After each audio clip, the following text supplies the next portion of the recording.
expose all the lies, the falsehood, and the inconsistencies. We call it NDC's Great Deception, from their own social contract to a social collapse. 120 days of bitter government under John Dramani Mahama. In the lead up to the 2024 general elections, candidate John Dramani Mahama released a document titled Mahama's First 120 Days Social Contract. It was marketed as a sacred pledge, a hard-coded promise to the Ghanaian people, time-bound and specific. It was designed to inspire trust, rekindle hope, and restore the image of a party that was seeking for another opportunity to rule this country.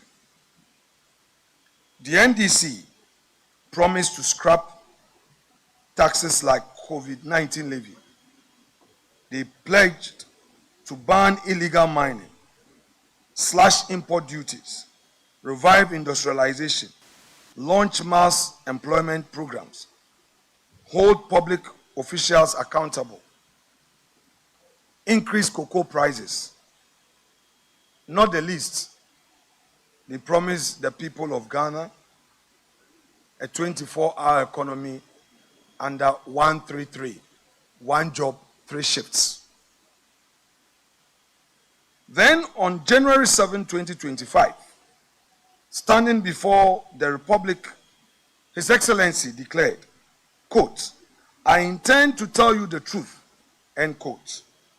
He claimed he would act with, quote, "decisiveness and restore," quote, "faith in institutions and initiate what he called a national reset."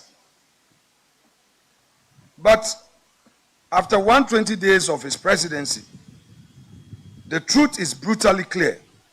The social contract was a political bait and a switch, a glossy list of promises not meant to be fulfilled, but merely to be flaunted, exploited, and forgotten. 1, the taxes remain.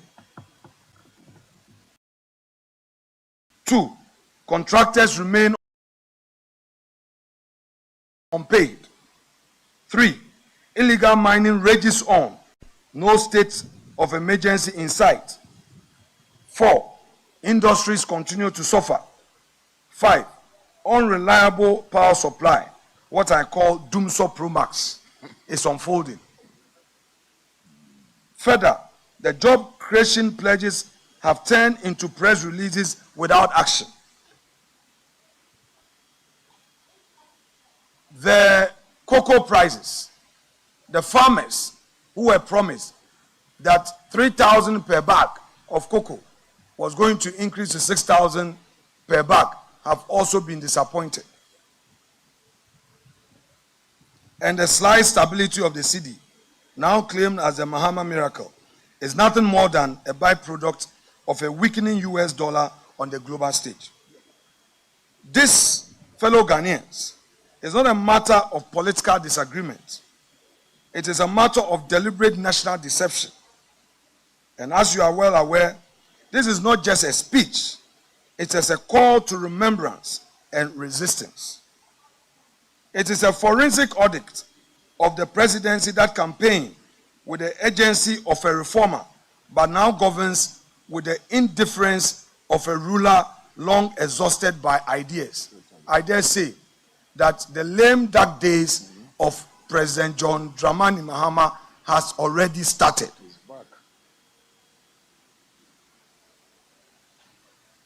Today, what we urge Ghanaians to do is to rise up to defend the Republic.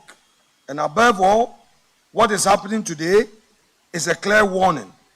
And we will not sit quietly while the will of the people is traded for political convenience. Now the 120 days are over. The promises have collapsed. The excuses have run dry. The reckoning must begin. Let it be said plainly to every Ghanaian. You were not given a reset. you were sold a recycled failure. And now the clock has run out. Accountability must take center stage. Let history record this moment, not as a dawn of renewal, but as a day the veil of betrayal was torn away.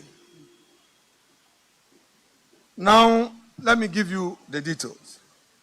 The promise of constitutional fidelity. Today, the executive has broken this promise. What we experience now is executive lawlessness. On his inauguration day, His Excellency vowed, quote, "I shall strive to exercise sound judgment and be willing to act timelessly to resolve our challenges," end quote. But when faced with a clear breach of Article 286, when his appointees failed to declare their assets before taking office as constitutionally required, he did not act lawfully. He invented a bizarre punishment, a 3-month salary forfeiture, no referral to the Commission on Human Rights and Administrative Justice, no investigations, no accountability. What the president did was not a legal remedy. It was a constitutional betrayal. By failing to uphold the law, the president brought his own oath and entire presidency into disrepute. Now they also pledged of security. They themselves, by their own actions, have undermined this through their neglect and the military politicization. In his inaugural address, Mr. President personally said that he was going to secure our sub-region and, quote, "We must work together to keep our sub-region safe," end quote. Yet under his own watch, Boku bleeds. Boku bleeds. The president offers neither decisive intervention nor compelling empathy. I repeat, today, Boku bleeds. The president and his government offer neither decisive intervention nor compelling empathy. Instead, this government has destabilized our armed forces, pegging seasoned, loyal, and trusted officers and replacing them with partisan subordinates. The fact is, the government is not protecting the state. The government is politicizing its spine. A commander-in-chief who weakens his own forces in a time of crisis is not a leader, we dare say. Environmental commitment eclipsed by Galamsey retreat. President Mahama promised Ghanaians that he would act decisively and swiftly as our country's leader. In his mic-trumpeted social contract with the people of Ghana, President Mahama solemnly pledged, quote, "Ban illegal and new mining activities in forest reserves, roll out our Tree for Life and Blue Water Initiative to heal and sustainably harness the environment," end quote. And yet, illegal mining has flourished under his silence. Foreign nationals caught in Galamsey operations are deported, not prosecuted. Contrary to the campaign promises, the promised repeal of the LI 2462 remains unfulfilled. The rivers continue to run red. The forests are gashed open. And the president who accused Nana Akufo-Addo's administration of inaction on illegal mining and promised decisive action offers excuses. The government's inaction on illegal mining is not just disappointing, it is a betrayal.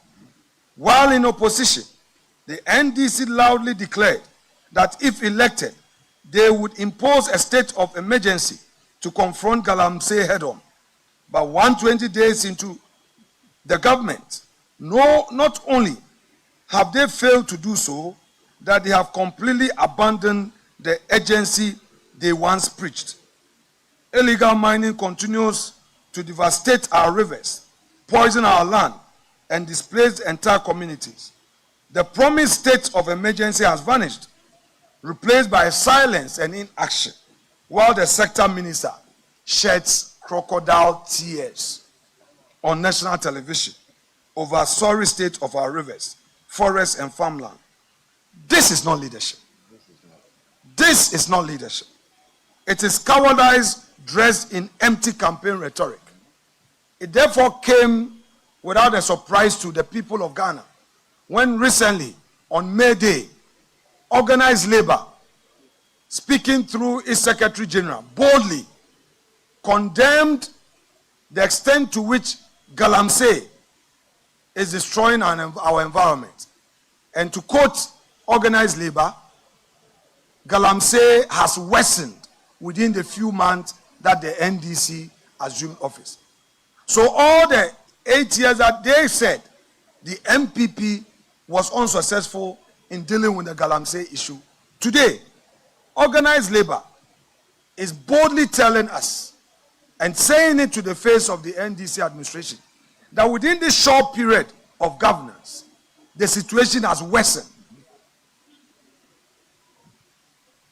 I leave it to your judgment. Inclusivity abandoned. Mr. President promised the nation of a leadership of inclusiveness. Today, what we see is a massacre of livelihoods. In his inaugural speech, Mr. President declared, every Ghanaian has the opportunity to contribute to our nation's story, end quote. And yet, since taking office, his government has waged an unprovoked war on public and civil servants. Thousands of civil servants, especially the youth, have been dismissed, not for corruption and incompetence, but for getting employed by the state before his return to the presidency. In their place, party executives are being recruited. Teachers who were recruited and posted into remote communities to teach have been sent home. Nurses who were recruited and were in hospitals and at our health centers helping the poor have been sent home. Efforts to recruit more nurses have been put on hold. Those who graduated from nursing schools and expected to be posted are still at home, have become desperate. And we have a government that is rather creating more unemployment than employment. We say this is not inclusivity. This is not inclusiveness. This is ideological cleansing. This is not a present for all. It is a government for only the NDC. We have two Ghana now. Yes. The Ghana for the NDC, where only their party's foot soldiers enjoy, and the Ghana for others who must go through a bitter experience, pain, and misery. Youth empowerment has now reduced to a mere PR stunt. President Mahama told our youth on January 7th, quote, "This moment is a powerful affirmation that your voices matter. We are committed to creating opportunities for education, entrepreneurship, and employment," end quote. But those words now mock reality. The ambitious one student, one laptop policy of the MPP government has been shelved. In its place, a flashy, empty promises to train 1 million youth in coding without equipment, personnel, or infrastructure. Did we go or did we come? Governance has been reduced into theatrics and empty promises. Today, we, the mighty minority, boldly remind the president that the digital transformation cannot be downloaded onto our national digital network by beautiful speeches and launching ceremonies. And Ghana's youth deserve tools, not talking points. I repeat, the youth of Ghana deserve tools, not talking points. Now, power sector sabotage. From light to darkness. from light to darkness. When Ghanaians say let there be light, the NDC say let there be darkness. So we have a Dumso Pro Max. Darkness, darkness, darkness. Mr. President promised to fix Ghana's energy crisis. He accused his predecessor of failure. Although NPP came to meet Dumso and fixed the Dumso, yet during the campaign, Mr. President and his party rather accused NPP of not keeping the light on. But let's all be honest with ourselves. The last 120 days, we have seen persistent power outages, low voltage, and silence in the face of national inconvenience. Not a single moment, a single day, has the energy minister addressed the Ghanaian people on the energy crisis. Where is the energy minister? Is he lost in this darkness? We are taking a torchlight looking for the energy minister. We cannot find the energy minister. Mr. Energy Minister, where are you? Bring back our lights. The emerging power crisis during the second term of His Excellency President John Dramani Mahama obviously will be deeper, and it appears that it's going to be darker and deadlier. Across the country, businesses are gradually grinding to a halt, industries are scaling back production, and hospitals are struggling to save lives without consistent electricity. Yet they go to the hospitals and all they know is sacking the chief executives. Sack them. Sack them. Sack them. That is all that the ministers are doing. Targeting chief executives and sacking them instead of putting on the lights. Home appliances are burning out. Livelihoods are vanishing. And the national mood is collapsing under the weight of government inaction.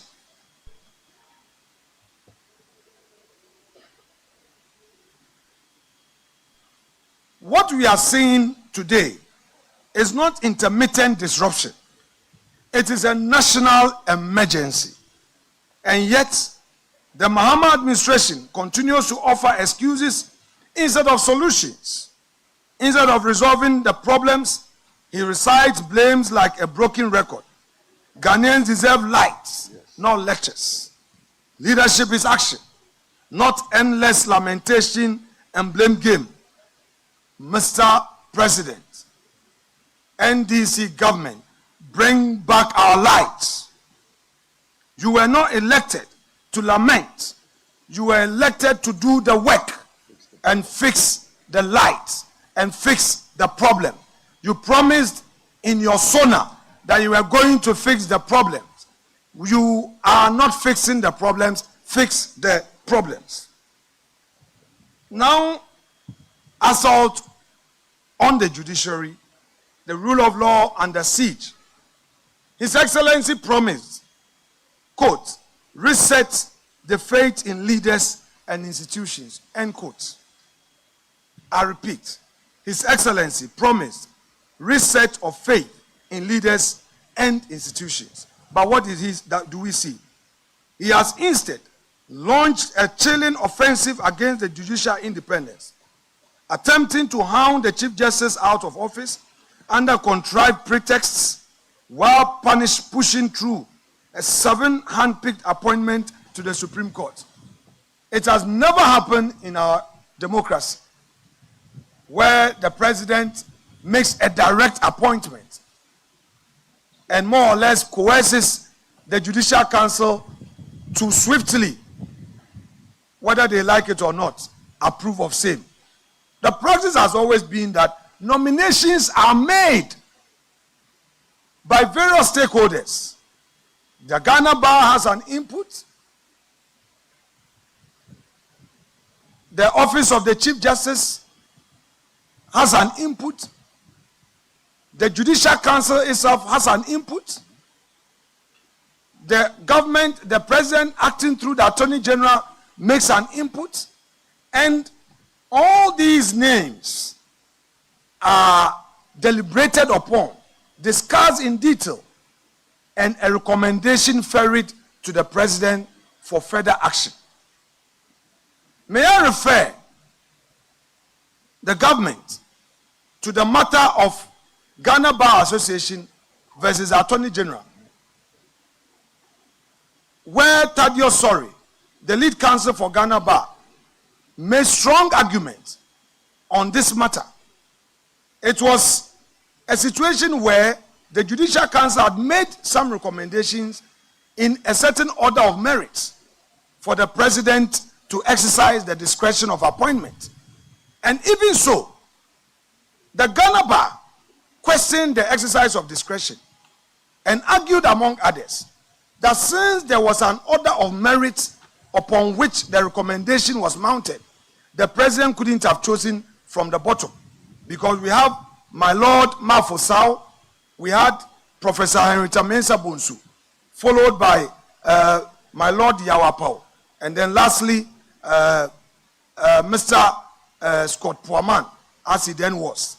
Yet the president chose from the bottom two, and Ghana Bar challenged this at the Supreme Court.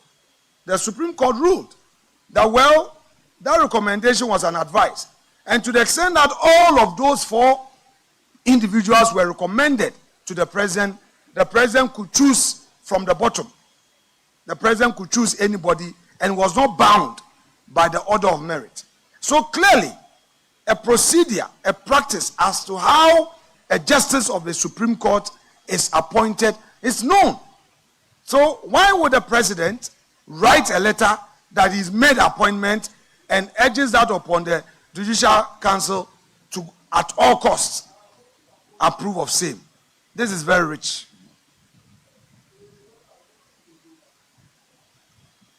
The president and his government are not on a journey of reform. They are doing court packing. This is dictatorship disguised as democracy. And we, the minority, will not stand for it. Now, they are silencing dissent. The return of iron fists. They promised that they will allow free speech. But today, even political opponents are threatened. They will send their attack dogs on radio. When they think that you are being critical of them, they start to threaten you. Even journalists come under attack. The Secretary General of TUC, who boldly echoed the views of organized labor, is under attack. Even the views expressed by GBA also came under attack. And then they find a way of using social media to spread fake news and falsify information and crush genuine views expressed to shape governance. But let me remind Mr. President that in his own inaugural address, he called for accountability and promised to fight corruption. Yet, as I've already said, journalists are being harassed. Opposition MPs, like my brother John Ntimfodjo, recently became a target because he had raised a critical national issue, which required the security agencies to engage constructively. They personalized it and they made him a target. It was an eyesore when they unleashed NIB officials at his residence, wielding guns and wearing masks. Did we go or did we come? What we are experiencing is another vendetta, and this is not justice, an opportunity for all Ghanaians, rather persecution. They promise constitutional reform, but we don't trust them. What they are doing is not constitutional reform, but they are attempting to create a Trojan horse for perhaps, if not lifetime presidency, a third-term presidency. Already, we have heard the national chairman of the NDC complaining bitterly about the internal struggle for succession. The NDC is abandoning governance and rather thinking of their party interests. Why would the national chairman, no less a person than Mr. Asedu Nkatia, boldly go on radio in less than 90 days, be talking about that internal problem? We are also aware that another group in the NDC are pushing for a third term for President Dramani Mahama. Is a reason why, instead of the promised governance and constitutional reforms, we are seeing a new agenda. What we know is that there is a sinister and diabolical plot firmly underway to tighten the president's grip on power and prolong his days in office. So they knew that the firmness of the Chief Justice will not allow this. So they started to unleash the attack dogs on the Chief Justice to try and clear her out of the way so that they will have their way. But we, the minority, today tell the NDC government they will never have their way. We see diabolical schemes. We read the signals. And we say this clearly. Ghana is not a monarchy. We will not be ruled for life. We will not let one man's desire for autocracy and unchecked power rewire the constitution to suit the ambitions of a desperate party. So the hawks in the NDC who are so power drunk and are pushing through this third term agenda, let them stay their hands. The other hawks in the NDC who are thinking succession and are not making it possible for the president to govern, and all they care about is their internal struggle for who succeeds him, we are telling them too that they are hurting the country. The government has already entered its lame dark days, looking at all the signs on the wall. This is affecting the ordinary people, and they should wake up to the reality of their bona fide governance. Governance. Governance. We are wide awake. The NDC should not be under any false impression that with their 183 plus others in parliament, they will find a way of forcing their way with very unconstitutional reforms through parliament. The mighty minority will not allow them to have their way. We will stand firm with the people of Ghana and fight all illegalities in parliament. We trust that Mr. Speaker would accord us the necessary support to air our views on the floor of the House. Now, let me turn my attention to the private sector. The NDC is collapsing the private sector. The government is punishing producers. On the day of his inauguration, Mr. President called on business leaders to help him shape, quote, an environment where creativity thrives and where fruits of their labor contribute to the collective welfare of our nation, end quote. But 120 days, that appeal has cuddled into betrayal. Businesses across the country, small, medium, and large, are suffocating. Why? Because the very government that promised partnership has become a predator. Yep. Suppliers, contractors, service providers, Ghanaians who finance and fulfill government contracts with their own resources or bank loans have not been paid. Some have been forced to shut down. Others have laid off workers, and countless others have plunged into debt, despair, and ruin. This government is presiding over economic vandalism, masquerading as governance. When the government refuses to pay its debts, it collapses the very economy it claims to lead. Mr. President, you cannot pay the people of Ghana who have sacrificed to work to build our infrastructure, who have supplied to state institutions, You cannot decide not to pay them. This amounts to the government sabotage of business. NDC government, you are ruining the businesses you came to meet. Your actions are becoming a liability. Now, on the import duties, we go on these broken promises on import duties and the COVID-19 levy. In his inaugural speech, the president acknowledged the pain of Ghanaians, promising to change the destiny of this nation of ours. But this government continues to allow what he had called during his days in opposition, crashing levies and regressive taxes on the backs of the sovereign people of Ghana. He promised to review and reduce import duties to make easier for traders, importers, and consumers. He has not. He promised to abolish the COVID-19 health recovery levy because the pandemic is long past and the people's pockets are exhausted. He has not. Instead, this government has maintained and even compounded the cost of living for every Ghanaian household. Prices continue to surge, markets remain unstable, and traders groan under taxes that, by his own standards, serve no current purpose but enrich a bloated state machinery. Promises under the NDC government are no more sacred.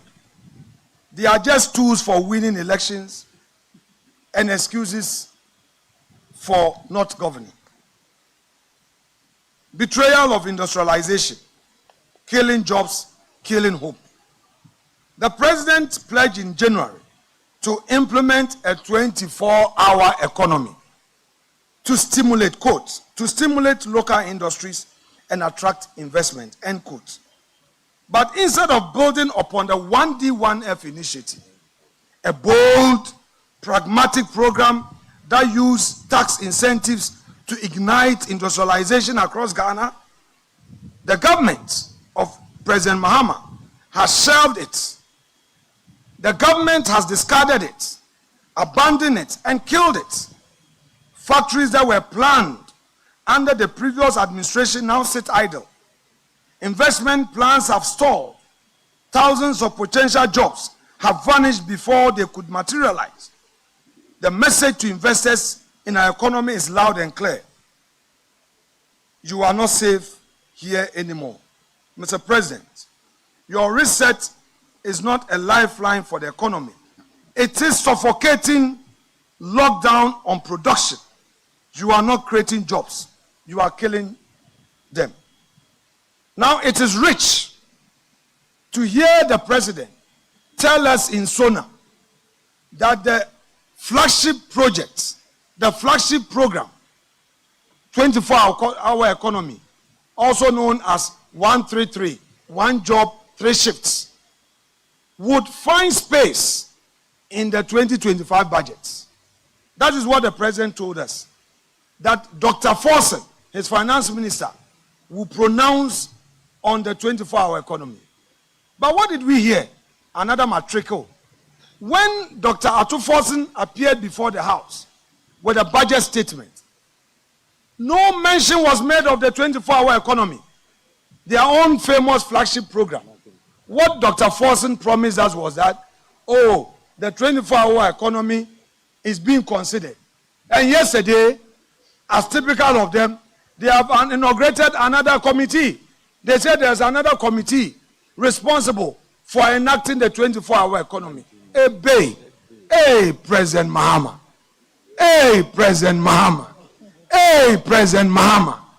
About the same 24-hour economy at Tonsium, you promised that you were going to create the enabling environment for businesses to thrive.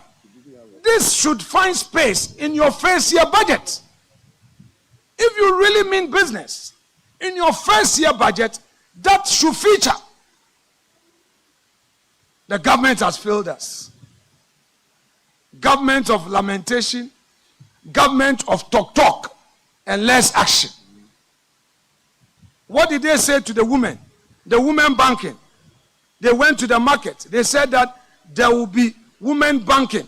Every town, every city, every region will have the bank being established.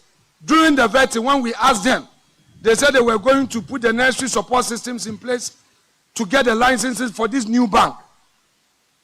In their 2025 budget, the Women Banking Initiative was allocated a paltry sum of 50 million cedis. 50 million cedis. And to me, the market women in Winneba, Yamobia 2,000 Ghana cedis cry. Ebe, President Mahama. Ebe, President Mahama. Ebe, Menyo low. Menyo. Yeah. Yet they gave over 6 billion to their so-called Galamsey board. That gold board that they established. What is it for? Convert $275 million into cedis and get the cedi. They abandoned their own flagship initiatives and agriculture.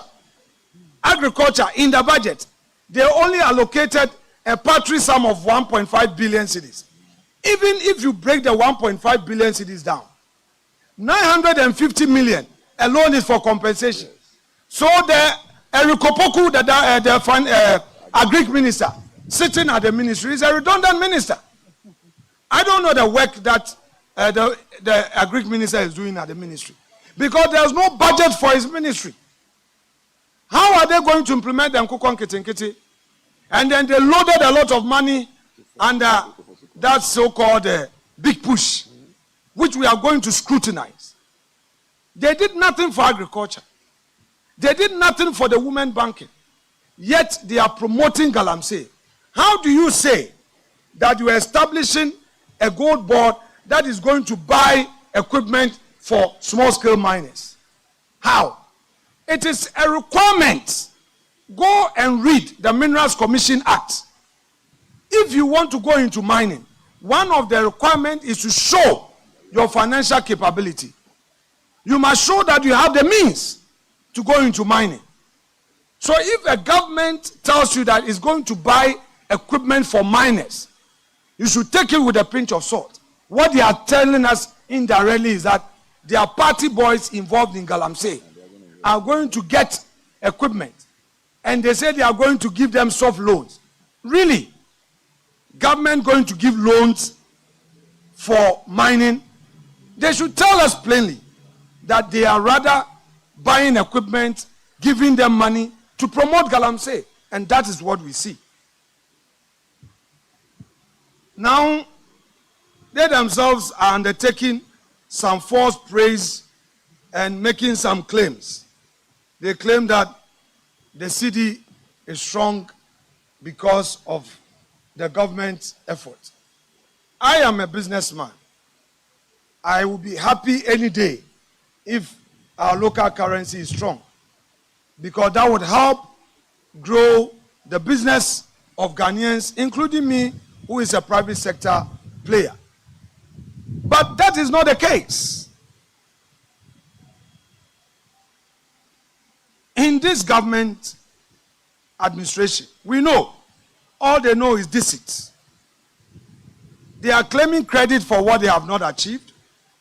We know on the global stage, the US dollar itself is having its own challenges. Recently, the ICE US dollar index, measuring the dollar strength against a basket of major currencies, indicated that the US dollar has slipped below 100 as market rule from rising sell America sentiment. The dollar is weakening not because the cedi is strong, but because investors are losing faith in the greenback itself. As Nigel Green, CEO of the VIA Group, warned just last week, quote, "Dollar dominance is being critically diluted. Trump's erratic tariff policies, investor disillusionment with US equities and bonds, and global power realignment are fueling this slow but seismic shifts End quote. So this is not an NDC miracle. This is a global monetary turbulence. This is currency recalibration on a planetary scale. So I'm telling the finance minister, go and pay the suppliers. Go and pay the contractors. The contractors must get back on the road. Government construction project must resume. Pay the contractors and stop holding back people's money. Now, there may be some few steps forward. We, as a responsible minority, will be objective. What are those few steps forward? Well, we are aware that they managed to take away the e-levy, betting tax and emission levy, that they have said so. But the real issue is that the promise of no academic fee policy for first-year students, they continue to talk about it. Have those students had the refunds made? When Akufo-Addo promised free SHS, it was contained in his first year's budget. Students were not asked to pay for later refund. No. They promised Ghanaian students in the university. What they are telling them is that, we are going to do it. But it's not a talk that we are after. We must equally be clear that some of the achievements that they were talking about yesterday fell far short of the scale and the urgency of the promises they made to the ordinary Ghanaian. You can't just talk about some few achievements that in real terms have no impact on the economy. If you want to talk about achievement, talk about achievements that have made profound impact on the economy. And we invite them to a debate. Their lucky parliament is on break. But we hold on to our submissions and deal with them on the floor of the House. They should tell us the so-called achievement. What real impact have these achievements made on the economy? Zero. Let me quote a policy analyst, Michael Kosi Dede. He noted on Channel 1 TV, that only 9 out of 26 items in President Mahama's 120-day contract have real substance. The reset, he said, are, quote, largely symbolic and cosmetic. I couldn't have agreed with him more. I adopt this submission as though they are mine. And I adopt them because this analysis is speaking to the real issues that confront you and I. When the appointment of ministers, an obligation under the Constitution, was presented as a milestone, I laughed. Clearly, to me, it revealed a government more concerned with optics than outcomes. You claim you've appointed few ministers, but you've appointed more partisan political staffers at the Jubilee House and other state agencies. So what are you talking about? Let me give you one example. Honorable Felix Kwachi Ofosu, the Minister of State responsible for government communications. We are told that the ministry was collapsed and he is there as government spokesperson. But he has some 3 deputies. They say a deputy government spokesperson, a deputy government spokesperson. And then at the same presidency, you have a communication director. At the same presidency, you have a director of research. Then you have a director responsible for agriculture. Ebe. And somebody. So Erikopoku is not competent. Erikopoku, as your lead servant on agriculture, you say that you are appointing a director of agriculture at the presidency to do what? Yet you come back and say, oh, you promised to do less ministers, so we should applaud you. They should do a much more tidy checklist, and they will know that they failed the people of Ghana. So yes, they may try to pat themselves on their back, but clearly there is no clear delivery architecture for many of the initiatives that they've introduced. There is no single policy direction for any sector of the economy clearly outlined by the government for its ministers. No enforcement mechanism, no timelines. In too many instances, governments have substituted symbolism for substance. What we are witnessing is not the architecture of a national renewal. It is a scaffolding of political theater. Ghana does not need praise points. Ghana needs power, jobs, justice, and delivery. The difference is not academic. It is existential. Yep. Let me conclude. Mr. President, you have performed badly, poorly. Indeed, the failures that we have catalogued so far are not exhaustive. The cocoa farmers, under MPP, cocoa price per bag was 3,000. They promised to increase it to 6,000. We had it at 3,100. They said they were going to increase it to 6,000. Today, they have reneged on that promise, and they tell us that they didn't know the scale of the challenge. Really? So they didn't know and they were promising. We don't need symbolic gestures. They are only engaged in such practices and neglecting the structures. The deeper you look, the more you find that this government does not aim to transform, but they are engaged in a regression wrapped in rhetoric. Mr. President, you promised truth, but so far we are seeing evasion. Mr. President, you promised inclusiveness. Today, you are serving us with exclusion. Your Excellency, you promised partnership. But what we are experiencing from your government is punishment. You promised prosperity. What do we see today? Paralysis. NDC, I say to you, you've broken your promise. You have abandoned your own sacred oath as a government. You have abandoned your own manifesto.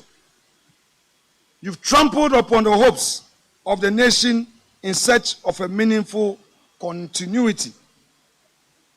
But this country will not surrender. We, the minority, the mighty minority, will not sit back as we redefine and ruin reforms. We will not let you stretch your stay or mutilate the Constitution. After 120 days, we clearly see your schemes. We see your lame duck days. We see a government without hope. We see bitterness along the way. But we promise the people of Ghana that we will stand by you, we will stand with you, and we know that come the next cycle of elections, NPP will have an opportunity to reset this country on a positive footing for a better Ghana. Thank you so much indeed. Yeah. May God bless our homeland Ghana and make us great and strong. Yeah.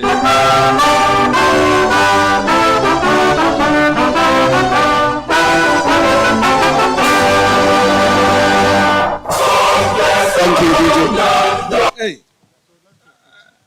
why don't you play General Assassin? For that one, it is for. Oh.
Man, your woman, Jenny Biako, Achaza, Yawa, Yeni, Wosom, Wanyinipa, the bar of you, ye, Yamwaya Pere, ye, and Tim Poncho, Yan Akan stations,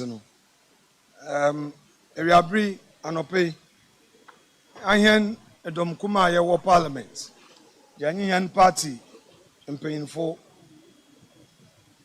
ya sama ya kan de aneda omampanyin na 120 days nkomo onye twetwen no za okechira Ghana fo no nokorenyim usanda gbo a wozi she Ghana fo yon na worzidui wo beyi nkrofo a wo ye adwuma wo ya abana adwuma wasakon Ghana yewom sesia no nwe kreti Ghana ebien ekura oye wonwon ze na kura was target binum ebio dumso asana bebio yanti energy minister nanka ombaka ho hwenkyere oma no ebio galamse anwan kasa waka ho asemi pi wasi wana bredo no wobama galamse akofom nde baze na yehu TUC mpanyinfo oye May Day Workers Day TUC fo kada look nwan kasa ye nhwehwom ehu de mbiri kakra ya NDC ba bemi galamse numpo akodo chenza wo be botwe yanko yan judiciary yan court nwa target oye Chief Justice says ya was onko twen wo fie wo ba ye nhwehwem e ba bona mami waye onye boni biara oya won yewo buapaye na adwumbo no ho ntim because wonyim da sama minute goda bona wo pede wo ye wo court won tumi ye says ya za ye nyimi de ndc funu binum wo pede president Mahama okotete nti wo nyim de court no wo botum wa ye constitutional your friend then declarations nti won target nyin ibinum so instead there abandonable focus on amembun what do you power succeed president Mahama nti bronyi be say abenu edunilem dak chade aben ahonze na tumi biara nyim nti yasema ye bi saying there ejuma na wo promise Ghana fo no hin wo promise 24-hour economy was it what the ejuma baba wo be ya shift e baasa ekwa shift e baasa wo boboa egozifo wo boboa ankrankra ejuma ende baze na yehu NDC fu wankasa promise a wo make no onyi budget ni mu na budget bia no kire aban wanyisuaze hu onyim wo promise there imbesiafo wo ba mo sika na wozezigwa women banking is your budget na was sika 6 billion was kashe galamse edwumam rather no wo ma ya mamefo 50 million Na 50 million, but your phone has about 1 fancy gua. 50 million. And it means that promise I what promise it. Yanim be your phone po wada down. No kokra, yan cocoa equafo. MPP abredo. No cocoa, 1 bag or your 3,100 Ghana. And it's supposed to be. Akufo-Addo aben esisi cocoa farmers. One waba wabotum akọ 6,000. And the cocoa prices no or more to na baby MPP Gen 1 or what some know what can no when you there ebay NDC ebay NDC mo manu kwal onzi wonani mekan ahen yazenyi there mighty minority yarenda was our oracle no yabo kodara yaka osandanda Ghana kasa na was a oshebi wodi hubi was beshe wum ayen edo watwe awotwe a ye wo parliament yensro yese osunetirin abo bi enyiwo nti wontu mfasu hubi nhye yemu ye benya akukudur je gina he nado na yaka amembu bono asam kapem da abato mbrebo so a yenyim wo nokwam de ayen MPP foso jazi yanzama botutu ye ne yeso amembu pepem na nzama papa ya obi jia jiwundes wo Ghana han yetum na yezi amembu papa yazaba yada wona asede wete hen yankopon hye hen nyina no ma Ghana asomdwe no mbo oman Ghana ho ban yada sipi. There are no questions after this. I think the message is clear. I want to use this opportunity to thank all of you, media, and all Ghanaians who came out to join us on Monday to demonstrate in defense of our democracy, in defense of our judiciary, its independence. We thank you all for coming. May God bless us all. Thank you.